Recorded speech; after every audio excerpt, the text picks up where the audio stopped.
肖战版的郭靖到底有多值得期待呢？如果期待值100分为满分，我给这部剧的期待值90分。接下来我会从3个方面分析这部剧的期待值。讲这之前，我给大家放一组非常直观的数据。讲到评电影，豆瓣毋庸置疑国内头部。截止目前2023年5月8日15点，《射雕英雄传之侠之大者》豆瓣预约想看人数破48000家人，官宣首日加当天48000家人预约，这一数据豆瓣第一，这什么概念？5月17日即将上映的《速度与激情10》目前预约观看人数83000家人，从拍摄到现在耗时14个月完成，83000家。6月16日上映的《闪电侠》截止目前54000家人，从2021年6月15日该片曝光了闪电侠战袍的标志到目前耗时23个月。6月9日上映的《变形金刚之超能勇士崛起》21000家人，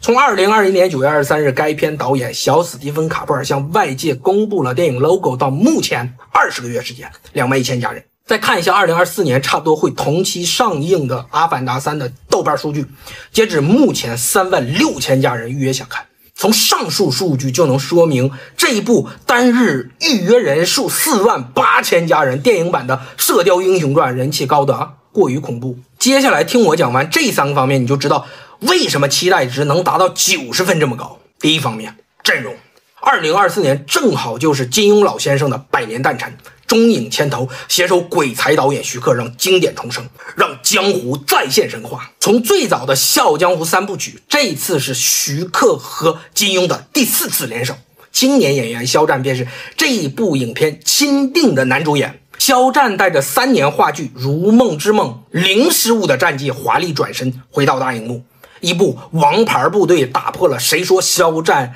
不能演硬汉的传言。原来不是没有好发挥，而是没有好剧本。蓄势待发的青年演员遇上才华横溢的鬼才导演，重现深入人心的传奇经典，阵容期待值80分。第二方面，剧情。《射雕英雄传》足够经典，但你印象中的郭靖是什么样子？从黄日华到张智霖，从李亚鹏再到最近一版的谁演得好已经无需分辨，但你绝对要相信肖战这一版肯定是最特别的。这次电影中主要讲的是郭靖夫妇保卫襄阳的剧情，这一段剧情在以往剧版中很少出现，给了徐克足够的改编空间。之所以能在电影中叫侠之大者，肯定不可能只是让你看郭靖玩降龙十八掌，必然要将个人恩怨升华到家国大义。这样的郭靖给足了肖战发挥空间。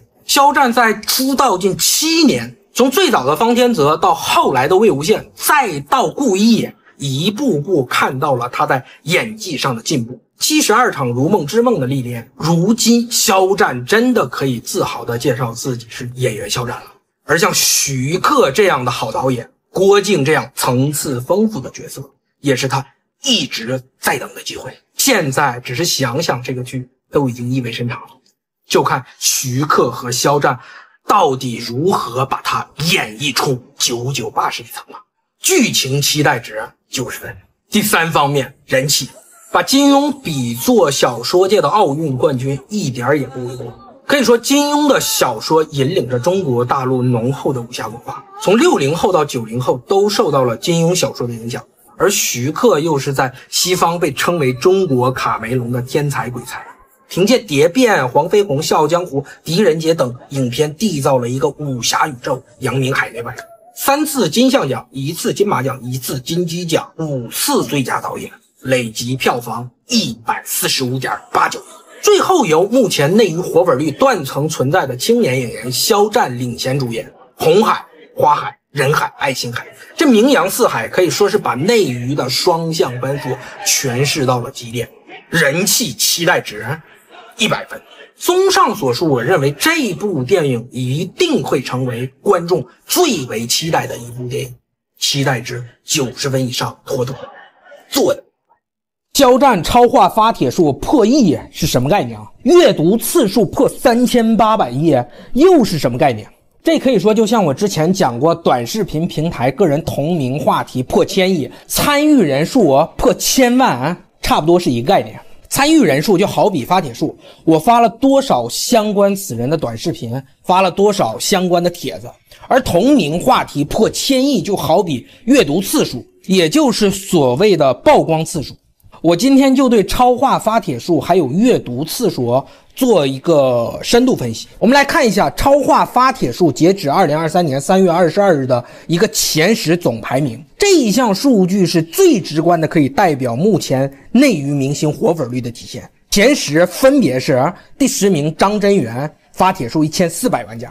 第9名程毅，发帖数1500万加；第8名王一博，发帖数1700万加；第7名王俊凯，发帖数2100万加；第6名易烊千玺，发帖数2300万加；第5名蔡旭坤，发帖数2700万加；第4名宋亚轩，发帖数2800万加；第3名朱一龙，发帖数3400万加；第2名王源，发帖数3700万加；第1名肖战，发帖数1亿加。这个排名里非常直观的体现了肖战超话发帖数断层的存在。再看一下阅读次数排名，这一项数据则体现在内娱的曝光次数。第10名迪丽热巴，阅读次数1460亿加；第9名朱一龙，阅读次数1500亿加；第8名王一博，阅读次数2000亿加；第7名王源，阅读次数2300亿加；第6名张艺兴，阅读次数2600亿加；第5名蔡旭坤，阅读次数2700亿加；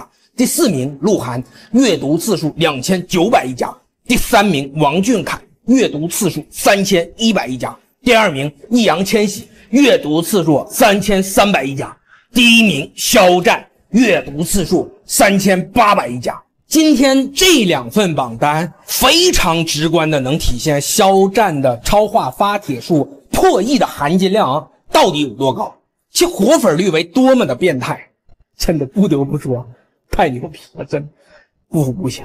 为什么肖战成为一个100年品牌的首位代言人？一个有着111年历史的品牌，为什么选择肖战呢？这个含金量到底高不高？2023年3月23日，肖战成为奥利奥首位品牌代言人。奥利奥与肖战合作之前，所有合作的明星艺人都没有拿到最高的title品牌代言人，基本都是以品牌大使的身份合作。就连天王级杰伦哥都是品牌大使。从此也能看出肖战的商业价值真的是近10年封神的存在。那肖战凭什么成为100年品牌奥利奥的首位品牌代言人呢？我就讲2个板块分析一下。第一个板块就是肖战粉丝的开环。如果你是路人什么都不懂，最简单的你去微博看看，但凡带有肖战2字的官方微博平均点赞数都是同比内娱其他明星10倍以上的存在，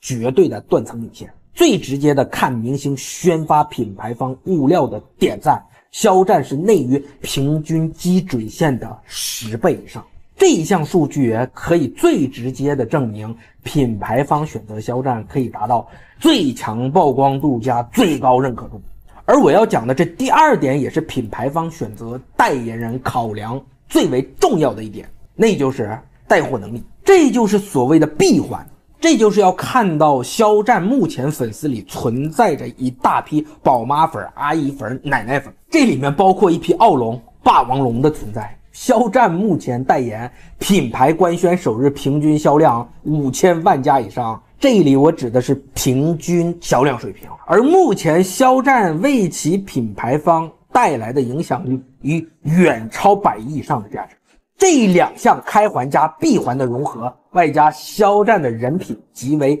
突出的存在，我认为这位首位品牌代言人的选择毋庸置疑的证明。